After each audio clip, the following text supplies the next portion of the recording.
माता चिंतपूर्णी जी की धरती है, पवित्र धरती है।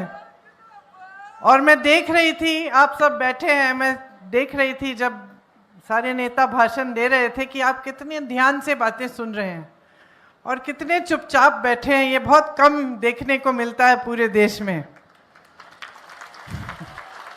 हमारी आदत है, बड़ी बड़ी सभाएं होती हैं तो इतनी आवाज होती है कि चीख के चिल्ला के बोलना पड़ता है। तो अब चुनाव का प्रचार करने निकले हम, 3 महीने हो गए हैं आज। अब आखिरी 2-3 दिन बचते हैं। यहाँ हिमाचल में हूँ क्योंकि यहाँ ही बहुत महत्वपूर्ण चुनाव है। विधानसभा के उपचुनाव भी हैं, लोकसभा के भी चुनाव चल रहे हैं। तो मैंने सोचा कि यहाँ बैठकर सबका हाथ बटाऊं, यहाँ थोड़ा प्रचार ज़्यादा करूं। और बहुत अच्छा लगता है कि जब जब मैं आप सबके सामने आती हूँ, बहुत ही प्रेम से मेरा स्वागत करती हैं और बहुत ही ध्यान से बातें सुनती हैं। तो कभी कभी ऐसा लगता है कि राजनीतिक भाषण देने के बजाय बस बातचीत ही कर लूं। तो बातचीत ही करने आई हूं, खास तौर से अपनी बहनों से, कि आज देश के क्या हालात हैं और प्रदेश के क्या हालात हैं, क्योंकि इनको समझना बहुत ज़रूरी है। खास तौर से जो देश में जो हालात बने हुए हैं, उनको जब तक आप ठीक ढंग से नहीं समझेंगे, तब तक जो आपके प्रदेश के साथ विश्वासघात हो रहा है और जिस तरह से आपके प्रदेश पर एक तरह से आक्रमण हो रहा है, उसे आप पूरी तरह से नहीं समझ पाएंगे। तो देखिए, देश के हालात ये हैं कि जैसे कहते हैं ना कि राम का नाम लेने वाले कुछ और होते हैं और राम का काम करने वाले और।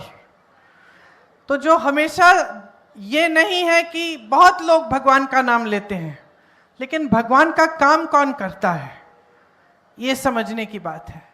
और जब भगवान का नाम वोटों के लिए लिया जाता है बार बार और धर्म का नाम लिया जाता है, तब एक तरह से सावधान होने की ज़रूरत होती है। 10 सालों में ये तीसरा चुनाव है।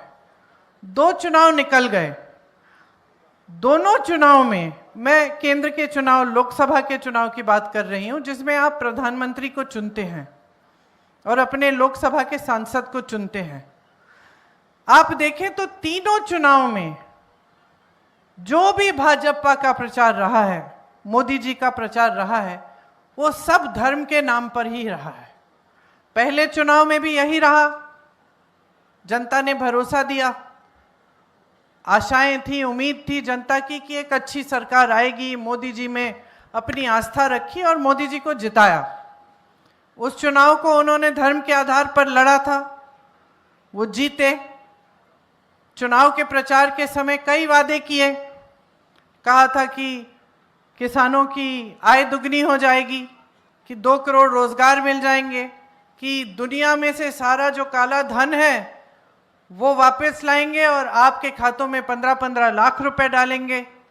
खैर, वो बातें हुई नहीं। 5 साल गुजर गए, आप आगे चलते रहे, जिस तरह से आप कमा रहे थे कमाते रहे, ज़्यादा तरक्की नहीं हुई। जीवन में ये नहीं है कि किसी को ज़्यादा रोजगार मिल गए या महंगाई कम हो गई या जीवन किसी तरह से और भी अच्छा हो गया, वैसा का वैसा चलता रहा। 5 साल बाद एक और चुनाव आता है। फिर से चुनाव में जब प्रचार का समय आता है तो कोई महंगाई की बात नहीं करता, कोई बेरोजगारी की बात नहीं करता। मोदी जी ये नहीं बताते कि वो 15 लाख रुपए जो आपके खातों में आने थे उनका क्या हुआ। मोदी जी ये नहीं बताते कि जो रोजगार उन्होंने बोला था कि वो पैदा करेंगे, वो रोजगार कहाँ गए, वो 2 करोड़ रोजगार क्यों नहीं मिले। बीच में नोटबंदी भी कर डाले, उससे आपको और कष्ट हुआ। आप सबको कहा गया कि आप देशभक्त हो, लाइन में खड़े हो जाओ, तो आप हो गए।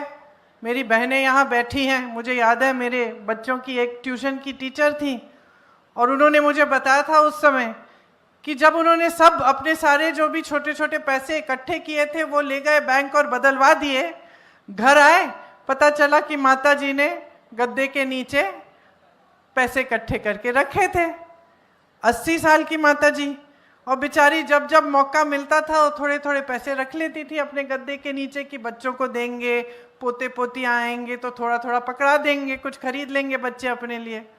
अब पता चला कि माता जी के गद्दे के नीचे हज़ारों रुपए पड़े हैं।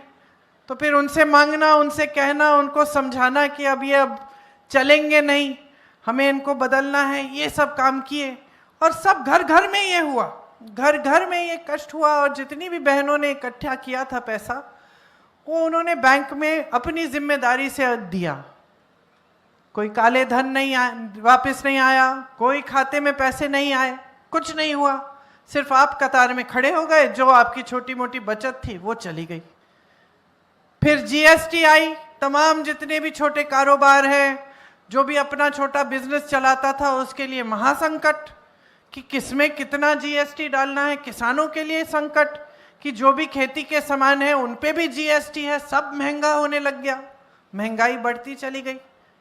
लेकिन 5 साल पूरे हुए, मोदी जी और उनके नेताओं ने ये कुछ बातें नहीं की आपसे।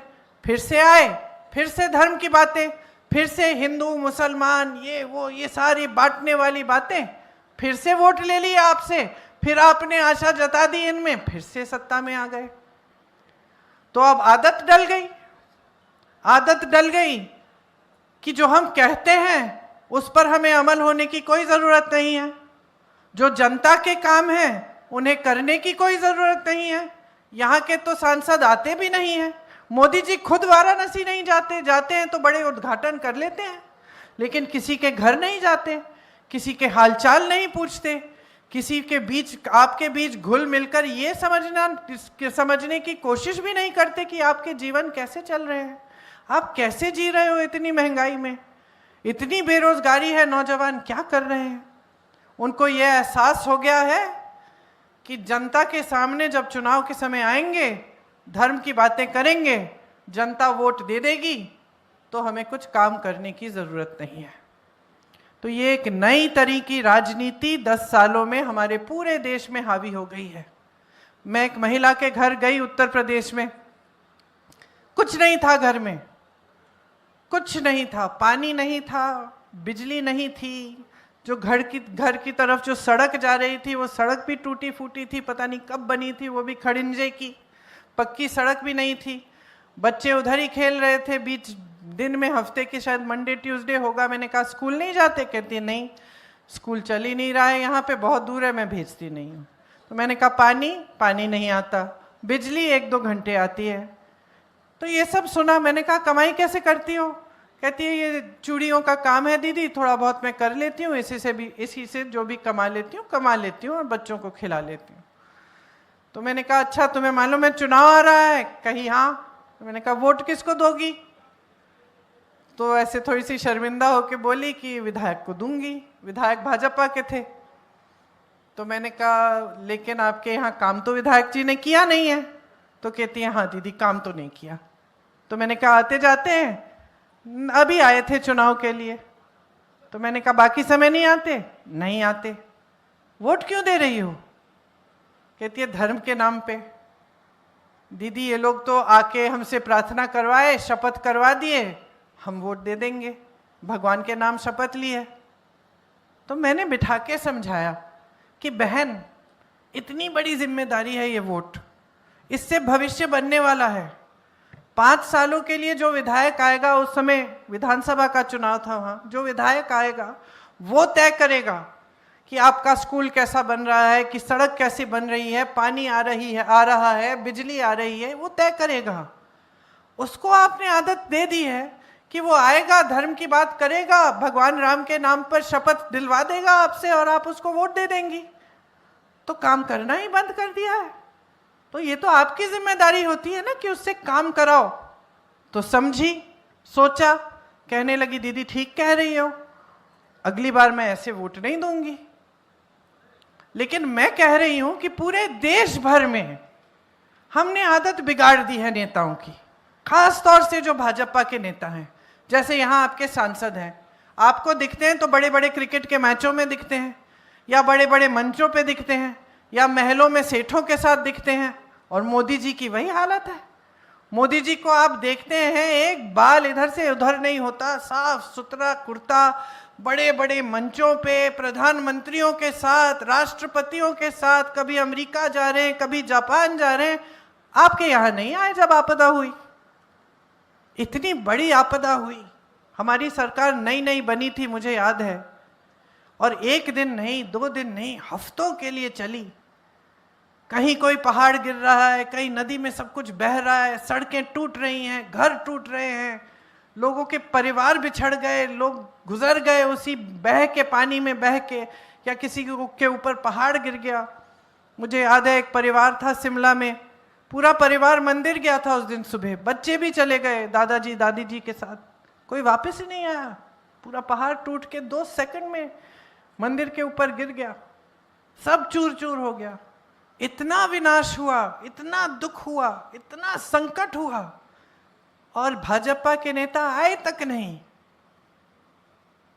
तो ये गहराई से समझने वाली बातें हैं कि ये सच और झूठ के बीच में अगर आप अपनी देखेंगे नहीं और आप पहचानेंगे नहीं कि कौन क्या है, तो देश की राजनीति भी खाई में चली जाएगी, देश का समाज भी खाई में चले जाएगा, और देश का भविष्य भी खाई में चले जाएगा। आज जितनी बड़ी बड़ी समस्याओं से देशवासी जूझ रहे हैं, महंगाई इतनी बढ़ चुकी है, हम यहाँ प्रदेश सरकार से कोशिश करते हैं कि किसी तरह से राहत मिले।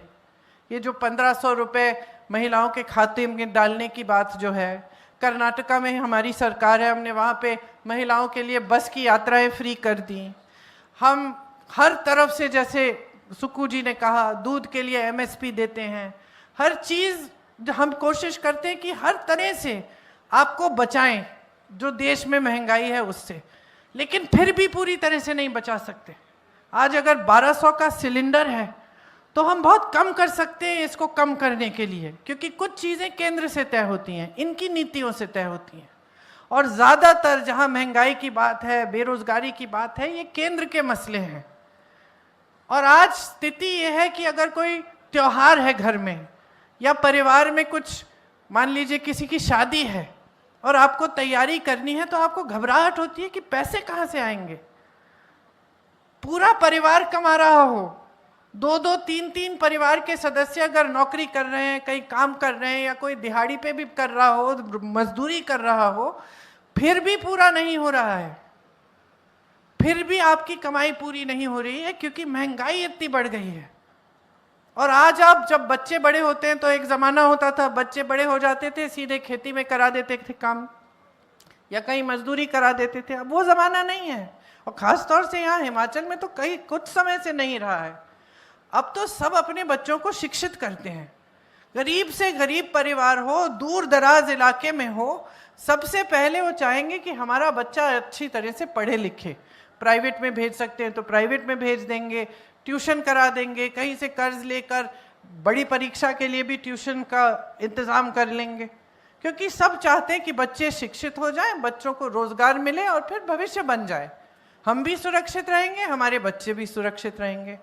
लेकिन 10 सालों में परिस्थिति ये बना दी है देश की कि 70 करोड़ लोग बेरोजगार हैं। 45 सालों में इतनी बेरोजगारी नहीं है जितनी आज मोदी जी के राज में है। 30 लाख सरकारी पद खाली पड़े हुए हैं।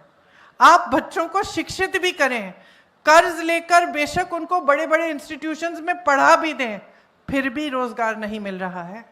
आज IIT से पढ़ के निकल रहे हैं बच्चे, उनको रोजगार नहीं मिल रहा है। IIM से निकल रहे हैं, उनको रोजगार नहीं मिल रहा है। परिस्थितियां ये बन गई हैं क्योंकि जो राजनीति हावी हुई है देश में, वो सिर्फ धर्म के आधार पर चली जा रही है। तो नेताओं ने काम करना बंद कर दिया है, जवाबदेही खत्म कर दी है। जब जब कहीं कहीं आंदोलन होता है या कोई आवाज उठा लेता है, उसको दबाने का काम मैंने देखा है। अध्यापिकाओं ने यूपी में एक बार प्रदर्शन कर लिया क्योंकि मानदेय नहीं बढ़ाया था उनका, प्रदर्शन किया, उनकी पिटाई हुई, उन पे रासुका कानून लगा दिया, उनको देशद्रोही का दर्जा दे दिया। किसानों ने आंदोलन किया, 600 किसान शहीद हो गए, उनको देशद्रोही, आतंकवादी, खालिस्तानी जो सोचिए वो कह दिया। ये तो किसान की बात कर रहे थे, मोदी जी खुद कह रहे थे किसान जो इस देश की धरती को अपने पसीने से सींचता है, जो इस देश का अन्नदाता है, उसको खत्म कर रहे हो, बड़े बड़े खरबपतियों को आगे बढ़ा रहे हो। और क्यों कर रहे हो, कैसे कर रहे हो? क्योंकि मालूम है कि धर्म के नाम पर वोट मिलेगा तो हम बाकी समय कुछ भी कर ले, कोई पूछने वाला नहीं है। हम विपक्षी